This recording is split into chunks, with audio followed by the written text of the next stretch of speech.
Bienvenue à toi dans cette nouvelle vidéo. Alors dans cette vidéo, je vais te montrer comment bien démarrer dans le jeu, comment gagner plus de SLP. Je vais te montrer tout le process, comment gravir les échelons pour optimiser tes profits. Mais avant ça, pense à mettre un petit coup de pouce si tu aimes mes vidéos et surtout n'oublie pas de t'abonner si ce n'est pas déjà fait. Alors on commence avec les basiques et donc au niveau des basiques, comme tu as pu le voir, il y a deux modes dans le jeu. Il y a un mode aventure et il y a un mode arène. Les deux modes cohabitent et il faut vraiment jouer aux deux pour pouvoir claim ton bonus de 25 SLP journalier.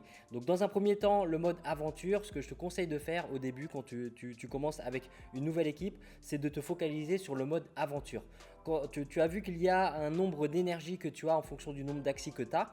Et si tu as 3 axis, tu as 20 énergies par jour, d'accord, par intervalle de 24 heures. Et ces 20 énergies, il faut faire attention à comment tu vas les utiliser. Parce que tu as un bénéfice différent en fonction du mode dans lequel tu joues. Donc tu peux jouer dans les deux modes autant que tu veux, mais l'énergie que tu vas utiliser dans ces modes-là va t'apporter des choses différentes. Donc dans le mode aventure, si tu as de l'énergie, ce qui va se passer, c'est que tu vas gagner de l'XP. Tes axis vont gagner de l'expérience et ça va te permettre donc de grimper les levels et d'avancer dans le mode aventure. Tu as vu qu'il y avait différents levels, il y a des ruines de 1 à 36. Enfin, il y en a même d'autres qui arrivent encore, hein, les développeurs en ont parlé. Mais en gros, au niveau des ruines, ce qui se passe, c'est que tu vas gagner donc, un nombre de SLP en fonction du level où tu es. Et donc, si tu veux optimiser, alors même si tu aimes le jeu, tu n'as pas forcément envie de passer 3-4 heures par jour pour claim tes 50 SLP en mode aventure. Et pour ça, le seul moyen, au début c'est un petit peu lent, mais le seul moyen c'est de développer tes axis. Donc pour développer tes axis, ce que tu vas faire, c'est que la première semaine, voire même les 10 premiers jours, tu vas utiliser tes 20 énergies en aventure, parce que c'est ce qui va te permettre d'améliorer tes axis, d'avancer dans le jeu, et plus tu vas avancer dans le jeu, plus tu vas gagner des SLP par partie que tu vas jouer. Donc les 50 SLP maximum que tu peux avoir dans le mode aventure par jour, et ben c'est toujours plus simple de le faire en 4, 5, 6 parties en gagnant plus de SLP que de devoir faire à chaque fois 50 parties où tu gagnes 1 SLP par partie, même si la partie elle est plutôt facile. D'accord. Donc au départ, les 7-10 premiers jours, tu focuses tes 20 énergies sur le mode aventure pour améliorer tes axis et monter le plus vite possible sur les niveaux suivants. D'accord, tu auras même des bonus de SLP par exemple au niveau 21 et tu vas voir qu'il y a des niveaux qui sont plus simples que d'autres. Donc tu peux farmer toujours les mêmes niveaux. Par exemple le 6 c'est un niveau qui est très simple. Tu peux faire le niveau 6 pour avoir 2 SLP. Puis après tu peux farmer le niveau 11 qui est aussi beaucoup plus facile. Donc tu auras 4 SLP et du coup ton quota de 50 SLP par jour il va être fait plus facilement. Donc au début n'utilise pas tes énergies en arène parce que tes axis ne vont pas s'améliorer pour le mode aventure et tu vas devoir à chaque fois faire 50 parties d'arène par jour et ça prend quand même beaucoup de temps. Donc au début tu focuses sur l'aventure. Donc au départ ce que tu fais, tu mets tes 20 énergies en aventure et après une fois que tu as dépensé tes 20 énergies pour améliorer tes axis et que tu as donc plafonné tes 50 SLP par jour dans le mode aventure, ce que tu fais c'est que tu vas aller chercher tes 5 victoires en arène pour claim ton bonus de 25. D'accord, donc tu n'utilises pas l'énergie pour l'arène au départ, c'est pas grave. Ça va te permettre quand même de claim ton bonus de 25 SLP. Au bout de 7 à 10 jours, une fois que tu es monté dans les niveaux, là ce que tu peux faire c'est que tu peux équilibrer et te dire bon bah je mets 10 énergies dans le mode aventure, ça me permet de continuer de développer mes axis pour gagner encore plus rapidement mes 50 SLP par jour et les 10 autres énergies je les utilise en arène. Parce que ce qui va se passer c'est qu'en arène quand tu utilises tes énergies, si tu gagnes en cas de victoire, tu vas avoir un bonus de SLP. Donc ça, tu vois, ça peut augmenter tes SLP journaliers. Donc au départ, tu utilises tout sur l'aventure, 7 à 10 jours. Après ça, tu équilibres, tu fais 10-10. Et puis une fois que tu as plafonné ton aventure, tu es bloqué parce que tu ne peux pas améliorer ton axis au niveau de l'aventure, tu es déjà au maximum en attendant la suite que les développeurs ont annoncé. Et bah, ce que tu fais, c'est que tu vas faire l'inverse. Tu vas maintenant utiliser tes 20 énergies en arène pour essayer de gratter un petit bonus à chaque victoire. Et après ça, tu vas aller faire tes 10 victoires en aventure pour pouvoir claim ton bonus. Mais en gros, tu vas jouer à l'aventure uniquement pour claim ton bonus, avoir les 10 victoires et non pas pour développer parce que tes axis seront déjà au maximum. Donc voilà, première semaine 10 jours, tout en aventure. Après ça, tu peux équilibrer. Et puis une fois qu'en aventure, tu es arrivé au maximum, et bah à ce moment-là, tu fais tout sur l'arène. Alors le meilleur moyen de développer tes SLP, donc tes gains par rapport au jeu, c'est le mode arène. Là, les développeurs, ils ont vraiment tourné le jeu, ils ont axé le jeu vraiment sur l'arène parce que ça nous fait un vrai challenge. On a un vrai défi en PvP avec l'arène parce que là, on se mesure à d'autres joueurs et donc tu vois c'est ce qui fait que le jeu il est intéressant plutôt que de jouer contre le jeu. Et ben, on va jouer contre d'autres personnes et là on va vraiment mettre en avant nos compétences dans le jeu. Donc en fonction de ton classement, les trophées que tu as, tu vas gagner plus ou moins de SLP en cas de victoire. Et donc c'est pour ça que c'est important de bien comprendre le jeu et de bien jouer au jeu parce que tes compétences dans le jeu sont liées directement à combien de SLP tu vas gagner. Et donc par rapport à ça, j'ai eu un commentaire la dernière fois sur YouTube qui me disait oui mais c'est impossible de gagner tant par jour, etc. Mais c'était impossible pour la personne parce que son niveau n'était pas suffisant. Mais quand tu as un niveau qui est suffisant et que tu arrives à vraiment être bon dans le jeu, tu peux gagner vraiment pas mal. Donc là comme tu peux le voir, moi j'ai atteint un niveau dans le jeu avec une équipe. Donc là j'ai changé récemment d'équipe, je fais des essais, etc. Mais j'ai atteint, je suis rentré dans les 5000 premiers au monde et ça m'a permis d'atteindre donc 21 SLP par victoire. Donc tu vois, entre une personne qui gagne un SLP par victoire, et ça c'est pas méchant, c'est juste que si tu joues uniquement pour les SLP et que tu n'arrives pas à t'en sortir au niveau du jeu, et bah à ce moment-là tu auras ton minimum de 75 SLP par jour. Il n'y a pas besoin d'être bon pour claim tes 75 SLP par jour. 50 en arène, 25 de bonus. Tu galères un peu pour avoir tes 5 victoires en PvP, mais tu finis par gagner. Donc par rapport au niveau de jeu quand tu joues les différents adversaires, etc., t'as pas à t'inquiéter parce que tu vas toujours jouer avec des personnes qui ont à peu près le même nombre de trophées que toi, un petit peu au-dessus, un petit peu en dessous ou équivalent. Donc tu ne vas pas te retrouver par exemple au début avec des personnes qui sont très très bonnes dans le jeu et que tu vas perdre en permanence. Si tu perds, c'est qu'il y a peut-être d'autres raisons, l'équipe elle est mal équilibrée, tout ça, mais on va en parler juste après.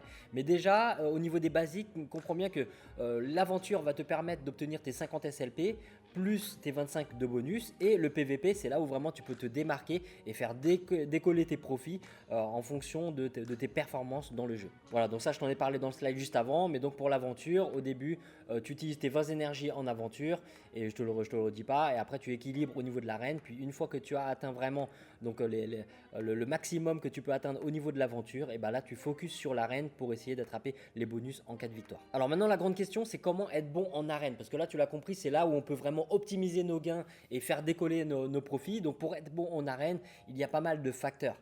Là dans cette vidéo je vais essayer de te donner un maximum de valeur, je vais aussi en faire d'autres par la suite, mais il y a quand même une vraie complexité dans le jeu, sinon il n'y aurait pas de défi et le jeu ne serait pas intéressant du tout. Donc ça serait un petit peu comme si je devais te faire une vidéo sur comment être bon aux échecs. On peut pas en une vidéo résumer voilà tous les coups, toutes les stratégies qu'on peut avoir aux échecs. Il y a une vraie complexité dans le jeu, donc je vais te donner un maximum d'informations et après ça ce sera toi et la pratique, comment tu vas découvrir ce que tu préfères comme mode de jeu, comme style de jeu, etc. Donc la première chose c'est d'avoir une équipe équilibrée. Tu ne peux pas choisir 3 axis au hasard en fonction de leur prix sur la marketplace. Pour jouer il faut avoir un bon équilibre et là le but c'est pas non plus de faire comme tout le monde, parce que je vois souvent des vidéos sur YouTube qui disent voilà il faut la team Bird, Beast, Plante, ou bien il faut une team Plante, double aqua, etc. Parce que tu vas faire comme tout le monde et du coup là c'est beaucoup plus difficile parce que tout le monde a les mêmes équipes et c'est pas évident de se démarquer. Et donc dans le jeu, ceux qui arrivent vraiment haut, ils font un gros travail de recherche sur l'équilibre de l'équipe, quelle carte il faut avoir, etc. Et c'est ce qui leur permet d'avoir de meilleurs résultats. Donc avoir les mêmes équipes que tout le monde, c'est bien au début quand tu es dans les bas de trophées et que tu as un budget un peu limité. Donc ça te permet déjà quand même d'obtenir tes SLP tous les jours sans trop galérer. Mais après, si tu veux vraiment optimiser tes gains, là il faut vraiment pousser ta recherche pour avoir une meilleure équipe. Donc une équipe équilibrée, généralement il faut quand même un plante. Le plante c'est le tank dans l'équipe, c'est celui qui va encaisser les dégâts. Donc ça en général c'est celui qui te permet d'économiser tes énergies pour après préparer tes coups avec tes axes qui sont derrière. Donc ça c'est celui que tu vas mettre devant, d'accord, il est vert, c'est le plante, tu le mets devant parce que lui il est là pour encaisser les dégâts. Donc ce qui est bien de faire aussi, c'est quasiment indispensable que quand tu montes dans les trophées, donc tu arrives à un plus haut niveau, c'est de compter les énergies. À chaque début de round, tu as 3 énergies Oui, c'est ça, tu as trois énergies. Et donc, les trois énergies que tu as, il faut faire attention à comment tu vas les dépenser en fonction des cartes que tu as. Donc, tu en as trois au départ, puis après chaque round, tu en as deux. Et ça, c'est vraiment très très important parce que tu peux avoir plein de bonnes cartes. Mais si tu n'as pas d'énergie pour les utiliser, eh ben ça va te servir à rien. Et juste le fait d'économiser de l'énergie ou de bien jauger, est-ce que c'est mieux d'utiliser une énergie ou pas, ça peut faire la différence dans une partie. Je te donne un exemple. Tu as un Axi qui est au bord de mourir. Là, tu sens que le prochain round, il va mourir. Tu vas pas utiliser tes énergies sur cet Axi-là parce que tu sais qu'il va mourir et que du coup, ça va être de l'énergie qui est gaspillée, qui pourra servir au round d'après sur tes autres Axis. D'accord. Donc, tu fais attention à tes énergies, mais tu comptes aussi les énergies de l'adversaire. Parce que en sachant où est-ce qu'il en est, tu sais comment toi tu vas pouvoir économiser tes énergies. Si l'adversaire il a tout envoyé, tu sais que le round d'après il est limité et à ce moment-là, tu sais comment adapter, ajuster ton jeu. Donc connaître les combos de cartes en fonction des cartes que tu as, c'est très important de voir quelle carte tu vas utiliser. Tu as différents combos de cartes qui se jouent ensemble, qui ne sont efficaces que si elles sont jouées ensemble. Des fois, tu as des cartes où il y a marqué chain, donc c'est-à-dire qu'il faut que tes différents axes aient une carte de la même classe. Il faut donc aussi parfois qu'il y ait deux cartes jouées ou trois cartes jouées en même temps pour qu'il y ait un effet par rapport à ce qui est indiqué dans la carte, etc. Donc il faut que tu connaisses les combos des cartes que tu as. Donc bien sûr, c'est plutôt facile parce que tu n'en as pas énormément. Chaque axis a 4 cartes. Donc tu vois, tu peux analyser les cartes que tu as. Mais il faut aussi analyser les cartes que ton adversaire a pour t'adapter au niveau du jeu. Parce que tu sais que chaque carte donne un avantage, un inconvénient. Et donc il faut que tu saches quels sont les points forts de ton adversaire. Donc ça, tu as juste à cliquer sur l'axis de ton adversaire et tu vois ses cartes. Donc dès le début du jeu, tu regardes les cartes que ton adversaire il a pour voir un peu quel coup est-ce qu'il peut jouer, est-ce qu'il va chercher des combos de plusieurs cartes. À ce moment-là, il va essayer d'économiser de l'énergie, etc. Donc tu vas t'adapter toi au niveau de ton style de jeu pour être meilleur parce que tu arrives à lire un peu entre guillemets ce qu'il a ton adversaire. Alors les cartes au début de chaque round, c'est aléatoire. Tu ne peux pas savoir exactement quelle carte tu vas avoir, sur quel axis, etc.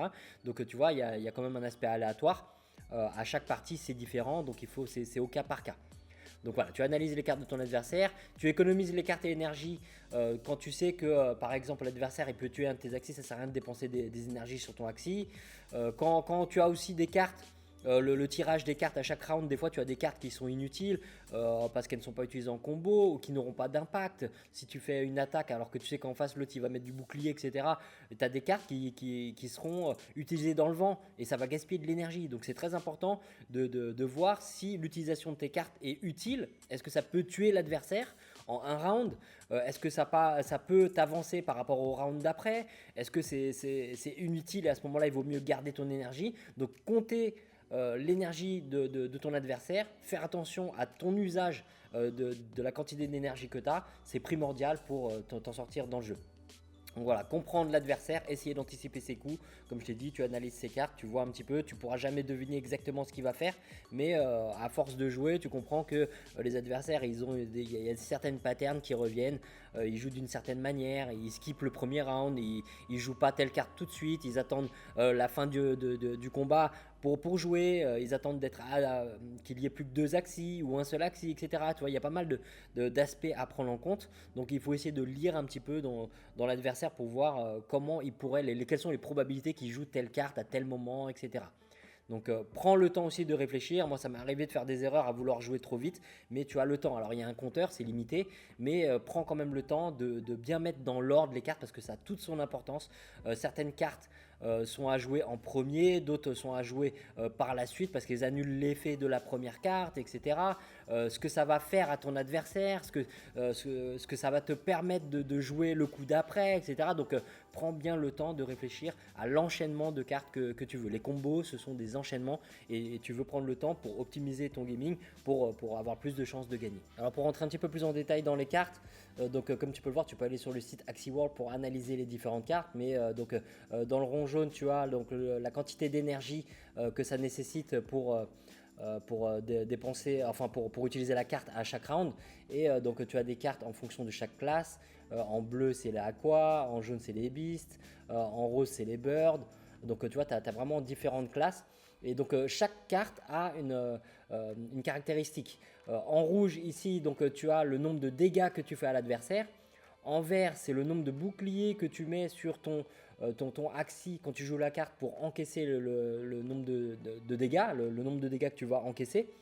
Sans que ça touche au point de vie de ton axi. Donc par exemple, tu vois, cette carte-là, elle ne fait pas du tout de dégâts, mais elle met 115 de bouclier à ton axi. Donc si un adversaire te tape, en gros, il y a 115 dégâts qui vont être encaissés par le bouclier et ça va donc éviter que ça touche les points de vie de ton adversaire.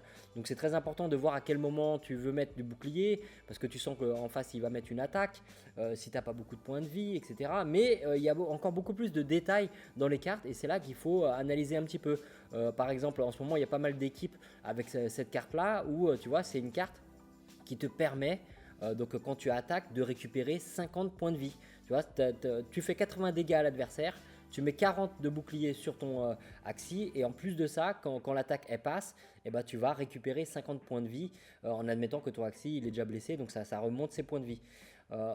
C'est bien d'avoir un bon équilibre aussi avec des cartes qui ne dépensent aucune énergie parce que des fois tu es un petit peu faible en énergie, tu n'en as pas beaucoup et c'est bien d'avoir ce genre de cartes.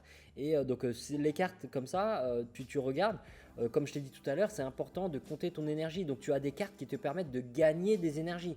Tu as des cartes qui te permettent de gagner de l'énergie, tu as des cartes qui te permettent de voler de l'énergie à ton adversaire. Tu as des cartes qui te permettent de détruire de l'énergie de ton adversaire, etc. Donc tu vois, c'est important de regarder dans les détails chaque carte ce que ça apporte.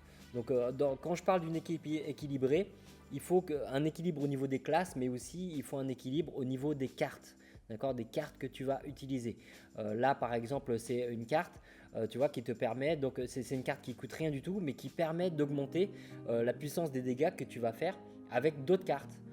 Il y a des cartes aussi qui te permettent, tu vois, comme ça, d'attaquer les adversaires derrière. Parce que si tu dois toujours attaquer l'axi de l'adversaire qui est devant. D'accord, le principe c'est ça, tu attaques l'axi qui est devant en priorité. Puis après tu attaques le deuxième et le troisième, donc une fois qu'ils sont morts.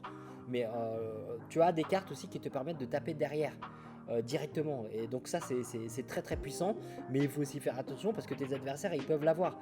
Donc quand tu commences une partie, c'est important de voir si ton adversaire il n'a pas ce genre de carte, parce que ça va te permettre par exemple de protéger en priorité tes axis qui sont derrière, qui sont plus fragiles, et en leur mettant du bouclier ou en les sacrifiant, en envoyant tout ce qu'ils ont comme carte pour faire des gros dégâts parce que tu sens qu'ils vont se faire tuer plus vite. Donc voilà, tu vois, il y a vraiment beaucoup de cartes, c'est pour ça que le jeu il est assez complexe, mais quand tu arrives à bien maîtriser ton équipe, à force de pratiquer, tu peux vraiment monter les rangs. Tu as des cartes comme ça aussi, tu vois, qui te permettent ça coûte 0 énergie et quand tu les utilises, ça te fait gagner une énergie. Donc ça c'est très bien, mais ça ne marche que si c'est combo, donc si c'est enchaîné avec une carte de plante. Donc c'est à dire que ça souvent c'est les plantes qui ont ce genre de carte. Et bah si ton plante il a cette carte là, tu vas l'utiliser en combinaison avec une autre carte. Donc il faudra forcément une énergie pour utiliser l'autre carte du plante. Ou même si tu as une carte plante à 0 énergie, mais c'est pas une bonne idée d'avoir deux cartes à 0 parce que après c'est pas très équilibré. Donc voilà, là je te laisse regarder sur Axie World. Tu peux aller regarder sur le site Axie Zone les meilleurs du jeu, c'est ce que je fais, je regarde les meilleurs du jeu, qu'est-ce qu'ils ont comme carte. Il y a des Axie qui sont plus ou moins rares, mais tu vois par exemple cette carte elle est très répandue au niveau des plantes. Elle vole un énergie de l'adversaire si elle est utilisée avec une autre carte, mais pas besoin que ce soit une autre carte plante. Quand tu as un adversaire, un plante qui a cette carte là, il faut faire très attention parce que lui, à chaque fois qu'il utilise cette carte là, il récupère 120 points de vie. Donc il y en a, ils sont très chiants à tuer parce qu'ils ont cette carte là, donc il faut vraiment focus et leur faire mal dès le départ, parce que si tu te retrouves en 1 contre 1 avec un plante en face qui a cette carte là, et il va tout le temps récupérer des points de vie et il va gagner à la fin parce que à partir du 10e round tu perds automatiquement des points de vie. Et donc voilà, il faut toujours analyser l'adversaire, voir ce qu'il a. Cette carte là elle est très bien aussi, elle te met des poisons, donc elle enlève des petits points de vie en fonction du nombre de poisons que tu as mis à ton adversaire. Donc s'il a ça, si tu l'attaques et qu'il a lancé cette carte, tu vas te prendre du poison en plus du poison que lui il va te mettre. Donc ça c'est une carte qui permet d'attaquer un adversaire qui a qui a le moins de boucliers. Donc tu vois, ça il faut voir par exemple si tu as un adversaire qui a ça et tu sens qu'il va faire une grosse attaque, tu peux mettre un petit peu de bouclier sur tes axes les plus fragiles, comme ça sa carte il va devoir attaquer ton plante, tu vois. Donc tu t'adaptes en fonction de l'adversaire, tu t'adaptes en fonction de tes cartes et des cartes que l'adversaire il a. Cette carte là aussi elle est très puissante. Si tu as un adversaire qui a cette carte là, il faut vraiment faire très attention parce qu'il va attaquer ton Axi qui est tout derrière. Et l'Axi que tu mets tout derrière en général c'est celui qui est le plus puissant mais qui est aussi le plus fragile. Donc lui s'il a cette carte là, tu sais qu'il va pas forcément l'utiliser dès les premiers tours parce qu'il n'aura pas assez d'énergie ou toutes les bonnes cartes pour enchaîner et tuer ton Axi derrière. Mais tu sais que lui s'il a ça, au bout d'un moment c'est sûr qu'il va attaquer ton Axi derrière. Et à ce moment-là, il faudra faire attention à mettre du bouclier ou à sacrifier ton Axi en tapant le plus fort possible dès le début parce que tu sais qu'il va mourir. Ça aussi, carte 0 énergie. Donc voilà, il y a pas mal de cartes. Je te laisse regarder tout ça. Mais tu vois, pour avoir une équipe équilibrée et pour être fort dans le jeu, il faut rentrer dans le détail, voir un petit peu quelle combinaison de cartes il faut utiliser. Moi, au départ, je n'ai pas testé au hasard. Je suis allé voir les meilleurs du jeu. Tu n'es pas obligé d'aller regarder dans les premiers, mais tu peux regarder dans les 50 premiers, analyser un petit peu les cartes qu'ils ont. Et ça te permet d'avoir directement des bonnes combinaisons à reproduire. Alors, je te remonte quand même un petit peu, même si je t'en ai déjà parlé dans une autre vidéo. Mais donc, tu vas sur AxiZone, tu vas dans PVP, voilà, ici, tu vas dans Leaderboard et tu vas tomber sur cette page-là. Et sur cette page-là, tu as le classement du jeu, tu as les meilleurs du jeu. Tu vois, là tu as les 10 premiers, etc. Et tu peux cliquer dans n'importe lequel d'entre eux au hasard. Voilà, hop, on va cliquer sur celui-là et on va voir quels sont ses axis. Donc tu vois, lui, il a 3 axis, il a un bird, un plante et un aqua. Et tu peux carrément donc aller voir quelles sont les caractéristiques, quelles sont les cartes qu'il a. Voilà, donc par exemple sur son bird, qu'est-ce qu'il a comme carte? Il a ces 4 cartes là. Et donc s'il a ces 4 cartes là, après tu peux aller sur la marketplace et tu vas aller chercher un Axi avec exactement les mêmes cartes. Et pour reproduire le même équilibre qu'il a. Et donc c'est important de ne pas prendre un seul des Axis. Il faut vraiment qu'il y ait un équilibre entre les trois. Si tu veux copier l'équipe de ce joueur là, il faut que tu aies les trois parce que lui c'est pour une raison qu'il a pris ces trois là.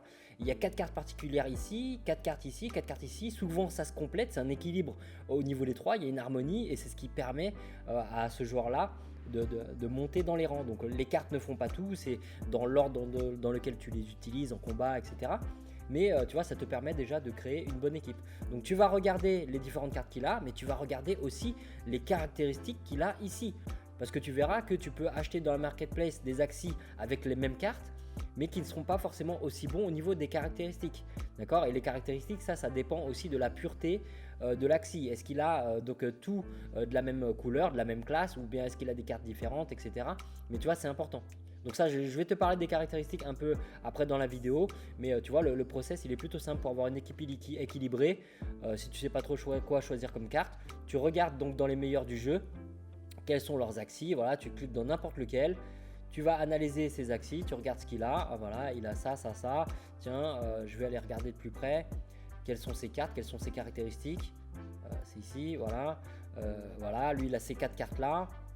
Au niveau des caractéristiques, c'est ça. Et tu peux aller dans la marketplace. Et donc, quand tu vas dans la marketplace, tu peux filtrer ici. Tu laisses, ici, tu laisses, tu touches à rien. Tu mets par exemple la classe. Tu vas dans Parc, tu mets les cartes qu'il a, les différentes cartes, ok. Et après, tu vas dans Stats. Et si par exemple, tu vois, on va regarder celui-là. Là, tu dis, bon, bah lui, par exemple, au niveau moral, il a 31. Tu vas aller dans Stats. Ici, tu vas au niveau moral. Et tu vas mettre à 31 minimum. Voilà, comme ça, tu sais que tu auras à peu près, tu auras exactement la même chose que lui. En speed, il a 52. Tu sais que tu veux pas avoir moins de 52. Donc, tu vois, c'est très simple. Tu mets 52. Et comme ça, tu vas avoir des aquas qui auront les mêmes caractéristiques. Là, j'ai pas encore mis les cartes. Mais en gros, tu mets les différentes cartes. On va en faire un. Donc, lui, par exemple, qu'est-ce qu'il a? Il a la carte Turnip. Voilà. Donc, tu écris.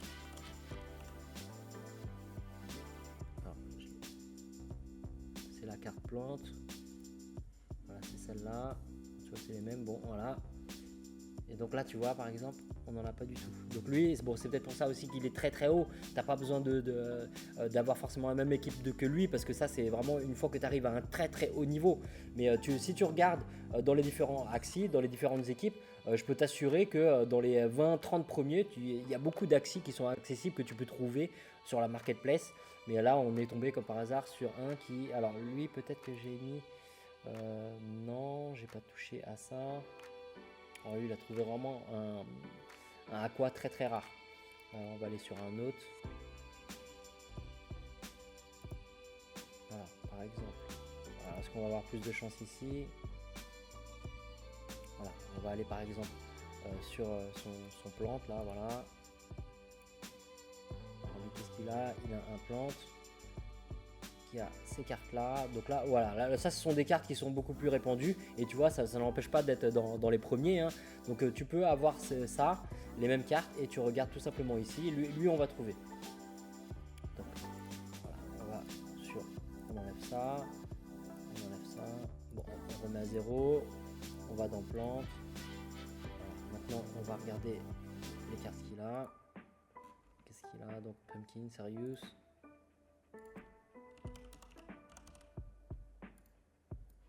Donc, tu vois, il y a un petit travail de recherche, mais une fois que tu as la bonne équipe, c'est là où tu peux vraiment gagner plus facilement. Et c'est pas un gros travail non plus, c'est à faire juste une fois. Donc, Serious, Leave Bug. Alors, des fois, tu vas faire attention. Il y a des cartes qui se ressemblent, mais elles sont pas pareilles. C'est pas le même. Voilà. Donc, tu vois, par exemple, le Leaf Bug, on voit que c'est par rapport à ces antennes ici, là, tu vois, à ces cornes. Donc, tu vois, quand tu cliques ici, tu regardes que c'est le même insigne. Voilà. Et la dernière carte, c'est quoi? C'est Yam. Donc, c'est au niveau de la queue derrière, tu vois.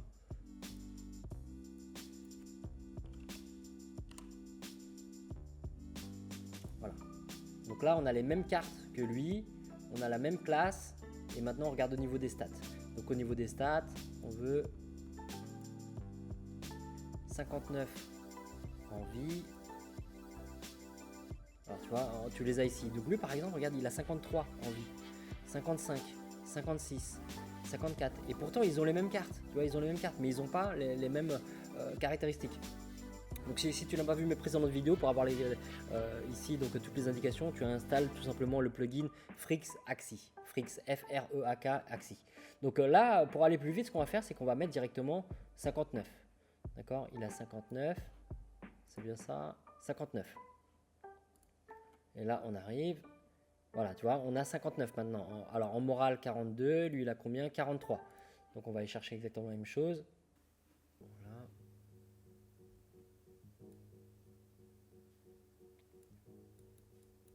Voilà, donc là on a 43.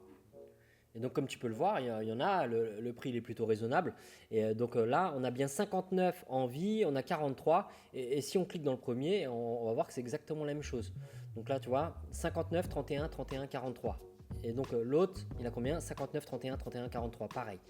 Les 4 cartes. Alors là tu vois, on en a une qui est différente, il faut faire attention. Attends, donc là, qu'est-ce qui est différent? Non, c'est ça, on a exactement les mêmes. Donc on a Pumpkin, Serious, Leaf Bug, Yam, Leaf Bug, Yam. Donc tu vois, on a exactement les mêmes cartes, on a exactement les mêmes caractéristiques. Donc c'est le même Axi que celui qui est ici et qui est classé. Tu vois, il est 39e dans le jeu, hein, sur plus d'1,5 million. Donc il est excellent. Et donc son plante, on peut le trouver sans problème. Donc c'est le même process pour les autres, tu refais la même chose. Tu cliques dans son Axi, tu regardes les cartes qu'il a. D'accord, tu regardes les 4 cartes qu'il a, tu regardes les caractéristiques qu'il a en termes de performance ici, là. Voilà, 55, 46, 27, 36. Tu fais ta petite recherche sur la marketplace et tu retrouves exactement les mêmes axes. Ça va te donner une idée.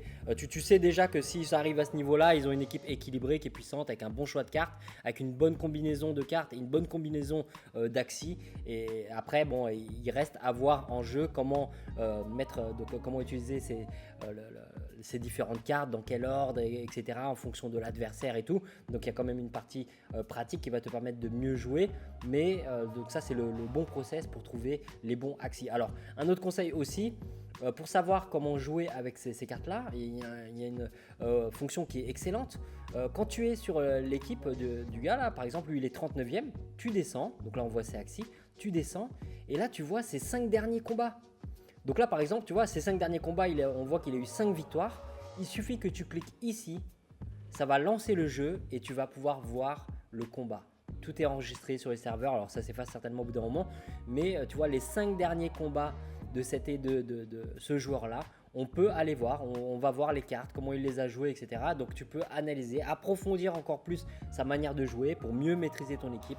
Et c'est comme ça que tu vas être meilleur dans le jeu et du coup gagner plus de SLP. Alors au niveau du mécanisme du jeu, il faut aussi comprendre que les cartes, les classes pardon, elles sont différentes en fonction de qui tu attaques ou qui t'attaque. D'accord. Donc là, comme tu peux le voir, on a les plantes, les reptiles et les dusks qui sont meilleurs, qui ont 10% de bonus en dégâts par rapport aux aqua, aux bird et aux down. D'accord. Donc tu vois, ceux-là sont meilleurs par rapport à ceux-là, enfin ils sont meilleurs, ils ont un bonus, donc c'est-à-dire ils sont plus efficaces, ils sont encore plus efficaces par rapport à ceux-là, mais là tu comprends que ils sont moins efficaces par rapport à d'autres, d'accord. Donc tu vois, c'est très bien fait. Donc ceux-là sont meilleurs, ont un bonus par rapport à ceux-là, ceux-là ont un bonus par rapport à ceux-là, et ceux-là ont un bonus par rapport à ceux-là. Donc quand tu joues, tu verras que tu as un bonus par rapport à tes cartes, par rapport à tes attaques, etc. Et des fois, tu seras aussi moins efficace, d'accord. Ceux-là, ils sont moins efficaces par rapport à ceux-là. D'accord, ils sont plus efficaces par rapport à ceux-là, mais ils ont 10%. Ils tapent moins fort, par exemple, quand ils tapent, quand ils attaquent cette classe-là. Ici, c'est pareil. Ceux-là ont un bonus, ils tapent plus fort quand ils attaquent ceux-là. Mais du coup, ils ont un bonus négatif quand ils se font attaquer par ceux-là. Okay, donc tu vois, il faut comprendre ça et ça fait partie de l'équilibre de ton équipe. Voilà, donc dernier point, par rapport aux caractéristiques que je t'ai montré tout à l'heure, HP, speed, skill et morale, tu vois, sur chaque axis. Donc HP, c'est tout simplement le nombre de points de vie que tu as. Et donc plus tu as de points de vie, plus tu peux durer dans le jeu. Mais tu as aussi un inconvénient. Ceux qui ont le plus de points de vie, c'est pas forcément ceux qui tapent le plus fort. Tu vois, et en général, ceux qui ont le plus de points de vie, ils sont plutôt lents, donc ils tapent pas en premier dans le round. Et ça, c'est plutôt au niveau du speed.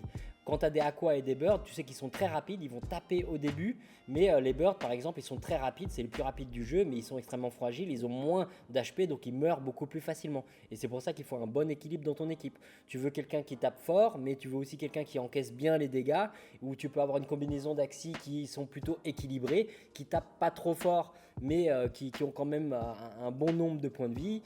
Tu as les beasts qui ont une bonne morale, et donc la morale c'est quoi? C'est le pourcentage de chance de faire des coups critiques. Les coups critiques, c'est quand tu as un très très gros bonus sur un coup et tes dégâts ils sont multipliés par plus de 2. Au lieu de faire 110 dégâts par exemple, tu peux te retrouver à faire 200, 250 dégâts d'un coup. Ça arrive que de temps en temps. C'est super quand ça arrive, enfin c'est moins super quand c'est ton adversaire qui te le fait, que ça tombe sur toi. Mais quand tu as un axi qui a un bon score de morale, et tu sais qu'il a beaucoup plus de chances de taper, d'avoir ces coups critiques qui font de très très gros dégâts de temps en temps. Alors pour finir la vidéo, je vais te donner un exemple. On va faire une arène ensemble et je vais essayer de décortiquer un petit peu ce qui se passe pour te montrer, parce qu'il y a tellement de choses à savoir dans le jeu que beaucoup de choses ne vont venir qu'à force de jouer. D'accord, donc tu vas déjà te constituer une bonne équipe, mais après ça, c'est à force de faire des parties. Et bien sûr, tu ne perds rien quand tu perds. Hein. C'est juste du temps, mais au final, c'est un jeu, c'est aussi divertissant. Donc à force de pratiquer, à force de jouer, tu vas devenir meilleur. Donc là, tu vois, mon équipe, j'en ai 3 et particulièrement, alors je vais te montrer celui-là. L'avantage de cette équipe-là, c'est que, surtout en particulier celui du milieu, c'est celui-là, celui que tu vois ici, il a une carte qui est excellente, qui désactive les cartes de l'adversaire. Et donc quand je me retrouve, moi mon but, ma stratégie, c'est de me retrouver en 1 contre 1 avec l'adversaire à la fin. Et si je me retrouve contre certaines classes, la plupart des classes, et que je me retrouve avec mon tank là, et il n'arrive plus à rien à faire en face, il a plus de cartes à jouer et il finit par perdre. Il y en a beaucoup qui abandonnent la partie carrément, donc quand il voit que j'ai cette carte là. Donc tu vois, c'est toujours une stratégie, mais il y a un équilibre avec les différentes cartes. Cette carte là, elle enlève tous les buffs que tout ce que l'adversaire il va te mettre sur ton axi, tu peux les enlever. Donc tu vois, il y a un équilibre. Lui il tape fort, mais il est fragile. Lui il est là devant pour encaisser, mais il fait quand même des dégâts. Donc tu vois, chaque axi dans ton équipe a un rôle à jouer. Et donc moi, par rapport à ma stratégie sur celui-là que j'ai piqué sur le site, hein, je suis parti voir dans les premiers. Lui, il était encore 12e, mais il est monté jusqu'à 3e, etc. Et donc, lui, je suis parti voir ses combats. Et en gros, sa stratégie, c'est de faire en sorte que celui du milieu, il survive à la fin. Parce que s'il survit à la fin et qu'il se retrouve en 1 contre 1, bah, c'est quasiment impossible de le battre. Enfin, c'est extrêmement difficile. Allez, on fait une partie ensemble. Et comme ça, j'essaie de te décortiquer un petit peu tout ça.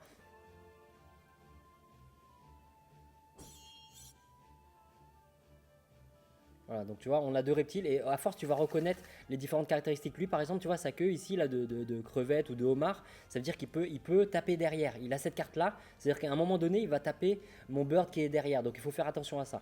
Donc qu'est-ce qu'on a comme carte? Tu vois, c'est un peu aléatoire au début. Nous, notre but, ça va être quoi? Ça va être de tuer son plante, mais il faut faire gaffe à lui. Et lui, il risque de tuer notre bird assez vite. Donc ce qu'on va faire, c'est qu'on va faire un maximum de dégâts parce qu'il a peu de chances de survivre à cause de lui. Mais lui, on sait qu'il va pas trop jouer parce qu'il va accumuler des cartes et des énergies pour pouvoir justement tuer notre bird. Lui, sa priorité, ça va être ça. Ça va être de taper notre bird. Donc voilà, on va attaquer avec lui devant parce que ça lui met du bouclier.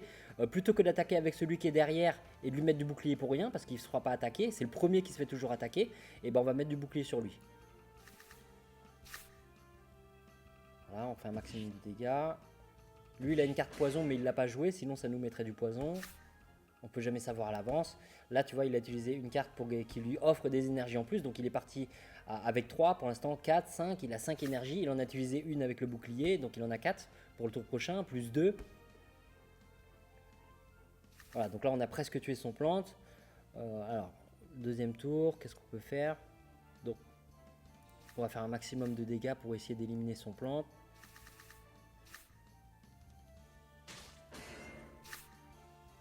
Voilà, donc il tape devant. Il est là pour encaisser, donc c'est pas grave. Tu vois, stun, ça veut dire que le prochain coup, il va être loupé. Lui, quand tu as ça sur ton axis, c'est-à-dire que ton prochain coup, il ne passera pas. Voilà, tu vois, par exemple, le coup que je viens de faire, là, bah, il passe pas. Mais ça, après, ça l'enlève. Voilà, donc là, on arrive, tu vois, coup critique, c'est ça. Normalement, j'aurais dû lui faire 110 de dégâts, mais ça a fait 290. C'est rare, mais c'est la statistique de morale qui fait ça. Plus tu as de morale, plus tu as de chance de le tuer. Alors maintenant, lui, qu'est-ce qu'il va faire? Il risque de tuer. Il va certainement lancer une attaque sur notre bird. Il a accumulé des cartes. On ne sait pas, mais il y a une forte probabilité. Donc ce qu'on va faire, c'est que on va utiliser le bird qui joue en premier, c'est le plus rapide. Comme ça, s'il meurt, bah, au moins on aura utilisé cette carte et on aura fait un dégât supplémentaire. Alors on a une énergie de plus. Ce qu'on peut faire, c'est utiliser. Voilà. Il n'a pas joué, tu vois, il a économisé son énergie, il accumule les cartes, il accumule les énergies, donc ça veut dire qu'il risque de nous faire très très mal. Prochain tour, là, je pense que le bird, il va sauter. C'est pas trop grave, donc on essaie d'anticiper. Il va taper le bird ou il va tuer notre plante. Ce qu'on peut faire.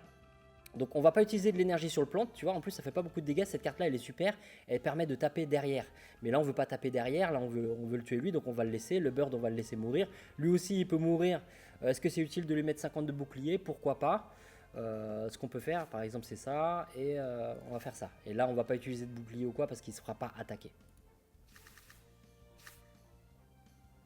Ah, tu vois, il a utilisé son attaque pour taper notre bird, mais il n'a pas réussi, il n'a pas cumulé de cartes, donc c'est bizarre. Il aurait pu éliminer notre bird. Peut-être qu'il n'avait pas les bonnes cartes, tout simplement. Donc voilà, notre plante, il est mort. Donc maintenant, le premier qui est au front, c'est cet axis-là. Et donc là, notre plante, comme je t'ai dit, dans la stratégie, lui, il est ultra important. Donc c'est important de le garder en vie.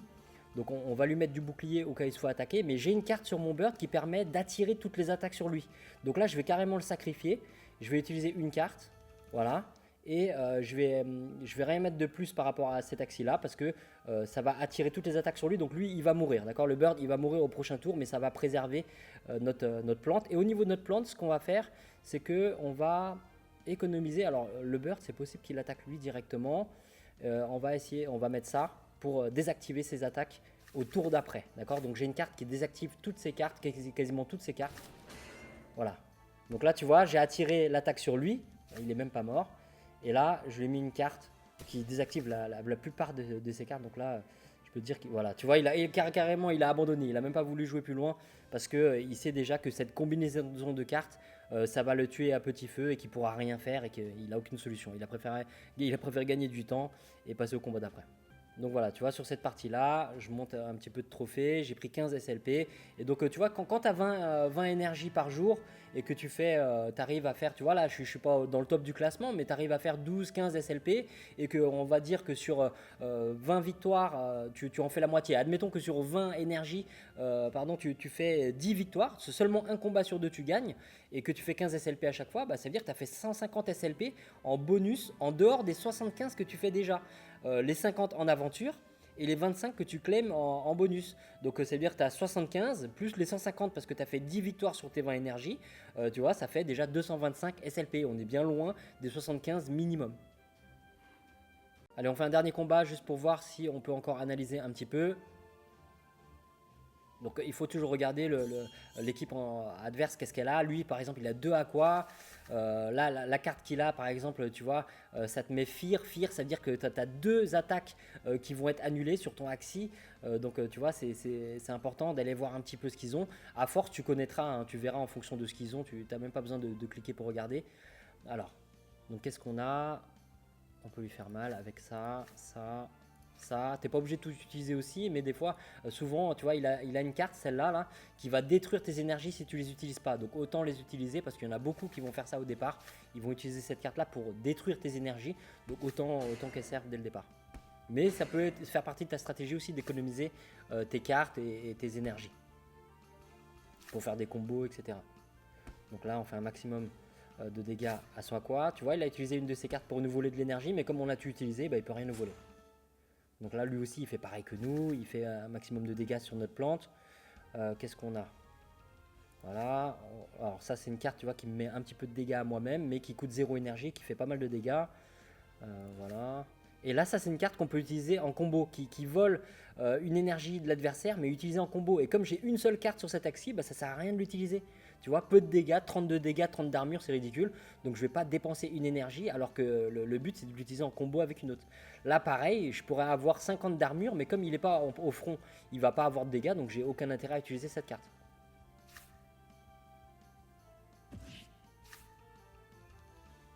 Voilà, mission accomplie, on a tué son plante. Lui, il n'a pas joué de carte, il économise. Donc là, on comprend qu'il économise de l'énergie, il économise des cartes. Donc là, il risque de nous faire mal. Est-ce qu'il peut taper derrière? Là, il n'a pas de carte pour taper derrière. Il n'a pas de carte pour taper derrière. Donc là, en gros, c'est notre plante devant qui va prendre. Donc là, ce qu'on peut faire, c'est qu'on peut utiliser les cartes du plante de devant pour avoir un maximum de boucliers. 50 plus 20 plus 30. Est-ce qu'il va survivre? S'il nous envoie 5 cartes à 110, il risque de mourir quand même. Donc là, ce que je vais faire, c'est que je pense que je vais le laisser mourir. Parce que même en utilisant ces 3 cartes-là, les aqua, ils tapent avant. Regarde, dans les rounds, ils vont attaquer avant. Donc ils vont tuer mon plante et j'aurais gaspillé 3 énergies pour rien. Donc je vais le laisser mourir. Je vais économiser de l'énergie. Je vais accumuler de l'énergie. Je vais accumuler des cartes pour jouer le tour d'après.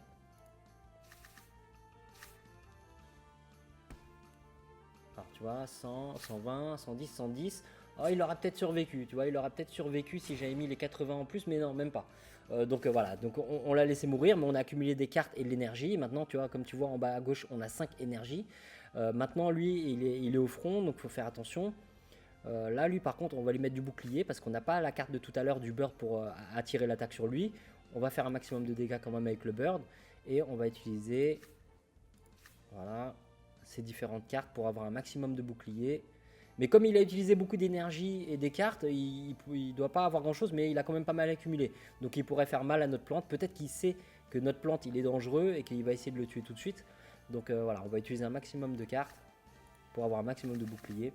Tu feras des erreurs à force de jouer au début, mais tu vas corriger ces erreurs. Donc tu vois, il envoie tout. Il fait un maximum de dégâts à notre plante parce qu'il sait très bien que ce plante là, avec la carte qu'il a, il est problématique à la fin. Non, donc là, il a utilisé 2 cartes pour gagner de l'énergie. Tu vois, ces 2 cartes, et c'est des cartes à 0 qui te permettent de gagner de l'énergie. Donc là, il est en train d'accumuler de l'énergie pour la suite. Voilà. Tu vois, j'ai une carte qui fait des dégâts, mais qui donne des points de vie aussi à mon Axi. Voilà. Donc là, maintenant, on a la carte de tout à l'heure. Tu vois, cette carte-là, elle fait des gros dégâts. Et elle attire les attaques sur le bird. Donc le bird, il est fragile. Si j'utilise cette carte, j'ai une chance de tuer son aqua, sauf s'il se met des cartes qui lui mettent du bouclier. Tu vois, par exemple, s'il se met cette carte-là, c'est possible que j'ai pas assez de dégâts pour le tuer. Mais ça, en tout cas, ça va protéger mon plante parce que les aquas vont devoir attaquer le bird. Et du coup, le bird, bah, là, il est foutu. Donc on va faire ça. On va garder ces cartes pour après. Voilà, donc tu vois, il n'a pas trop de bouclier. Ça tue son aqua. Et l'aqua, donc ce qu'il fait, c'est qu'il tue le bird. Ok. Donc maintenant, on est en 1 contre 1. On est en 1 contre 1 contre aqua. On est plutôt en bonne position. On utilise ça pour se mettre du bouclier. On utilise ça, c'est une super carte pour désactiver ses coups d'après. Et comme il va certainement nous faire des dégâts, on va mettre cette carte là qui va nous rajouter un petit peu de points de vie si l'attaque elle passe. Alors le coup d'avant, j'ai utilisé une carte qui désactive pas mal de ses attaques, donc là il ne devrait pas pouvoir faire grand chose. Là il est dans un cercle où normalement il est cuit. Peut-être qu'il le sait, peut-être pas, mais on va voir ce que ça donne. Alors là il envoie tout, tu vois, parce que là il sait que voilà, il faut vraiment tuer mon plante. Là il a envoyé toutes les énergies qu'il a, ou quasiment tout, avec toutes ses cartes de dégâts. Et si on survit, eh ben, il est cuit le gars. Donc là on a survécu. On lui met la carte qui désactive la plupart de ses cartes. On récupère un peu de points de vie et on va refaire ça à chaque round jusqu'à ce qu'il meure. Si on obtient les bonnes cartes, hein, parce que des fois on n'obtient pas la carte qui est super importante, et là c'est un petit peu... Voilà, bah, tu vois, il a encore abandonné. Alors je t'assure que là vraiment, j'ai pas choisi des arènes exprès où je gagne pour te montrer, hein, et il m'arrive aussi de perdre, mais là tu vois, les 2 arènes que j'ai commencé, bah, j'ai une stratégie, je la suis, et c'est ce qui me permet de gagner. Et il m'arrive aussi de perdre parce que soit j'ai pas les bonnes cartes au bon moment, ou bien je tombe sur une autre équipe très forte avec une très bonne stratégie, et l'adversaire en face, il arrive à avoir les bonnes cartes au bon moment, tu vois, et donc des fois tu peux perdre non pas parce que tu as mal joué, mais parce que tu n'as pas eu les bonnes cartes, tu vois, c'est un peu comme au poker, tu n'as pas eu de chance, les probabilités étaient peut-être en ta faveur, mais tu n'as pas eu de chance, ou bien tu n'as pas eu un bon tirage de cartes, etc. Bah, dans le jeu, c'est pareil, il faut qu'il y ait cet aspect aléatoire pour qu'il y ait une excitation dans le jeu aussi, d'avoir les bonnes cartes, d'avoir les bonnes combinaisons, d'avoir les bons résultats quand tu frappes, etc. Alors juste pour revenir sur le classement, parce que tu peux gagner des SLP, mais la vidéo c'est quand même comment optimiser donc tes gains, et il n'y a pas que les SLP, il y a aussi les AXS. Donc quand tu cliques ici, tu as le classement actuel, et donc tu vois dans les premiers, ils ont donc ce sont ceux qui sont le plus haut au niveau des trophées, et grâce à ça, tu peux cliquer ici et tu as la récompense en AXS. Et l'AXS, il a une valeur bien supérieure au SLP. L'AXS, lui, il est à 50, 60, 70, donc ça fluctue. Mais en gros, alors c'est pas 1000 hein, en fait. Le premier, celui qui finit premier dans la saison, il gagne 225 AXS. Donc si tu calcules un AXS à 60 dollars par exemple, et que tu en gagnes 225 parce que tu es le premier, si on dit, allez, il y a une valeur de 60, enfin non, je vais te donner la valeur exacte. Actuellement, l'AXS, il est à 68 dollars. Donc si tu as 68 dollars et que tu arrives premier, ce qui est très compliqué, hein, ça fait le premier, il va gagner 225 fois 68, il va gagner 15 300 dollars en AXS. Maintenant, tu descends, et si tu arrives déjà, par exemple, dans le top 1000, tu vois, tu arrives dans le top 1000, moi, le plus haut que je suis monté, c'était 2500, quelque chose comme ça. Et donc, tu vois, tu peux monter dans le top 1000, hein, si tu es bon, tu peux vraiment monter dans le top 1000. Et de 500 à 1000, tu gagnes un XS, donc tu gagnes 68 dollars. Après, si tu es classé de 200 à 500, tu en gagnes 2, et ainsi de suite. Mais en gros, tu vois, si tu arrives dans les 100 premiers, tu arrives à avoir 15 AXS. À la valeur actuelle, 15 AXS, ça fait 1000 dollars. Donc oui, clairement, on peut gagner en étant gamer, en jouant à un jeu NFT, à travers les NFT que tu as, en faisant du breed, ça sera le sujet d'une autre vidéo, à travers tes performances en arène, avec les SLP que tu gagnes, mais aussi à travers ton classement et ces AXS que tu peux gagner à chaque fin de saison. Voilà, c'est la fin de cette vidéo, j'espère qu'elle t'aura plu. Il y a encore pas mal de choses à traiter sur ce jeu-là, mais je fais encore mes recherches, je fais mes expériences, et bien sûr, je n'hésiterai pas à t'en parler dans des vidéos qui arriveront aussi bientôt. Pense à mettre un petit pouce bleu si la vidéo t'a plu, et n'hésite pas à t'abonner si ce n'est pas déjà fait. Je te souhaite un bon gaming et de bons profits.